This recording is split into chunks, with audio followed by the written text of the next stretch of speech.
সুন্নাত আছে তুমি জানো কি?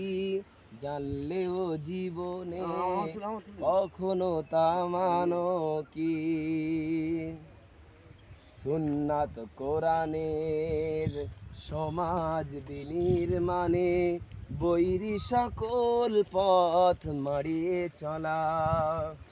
সুন্নাত দাওয়াতে দিনের পাশাপাশি ইসলাম রক্ষায় হাতে তলোয়ার তোলা।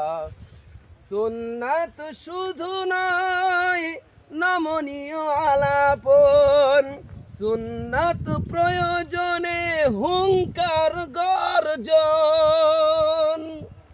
সুন্নাত শুধু নয় মেষ চরাতে যাওয়া, আরো সুন্নাত হলো রাষ্ট্রনায়ক হওয়া। মোহাব্বতে তার খালিদ ওমর আলী, আবু বকরের মতো পাশে থাকো কি? আরো কিছু সুন্নাত আছে তুমি জানো কি? জানলেও জীবনে কখনো তা মানো কি?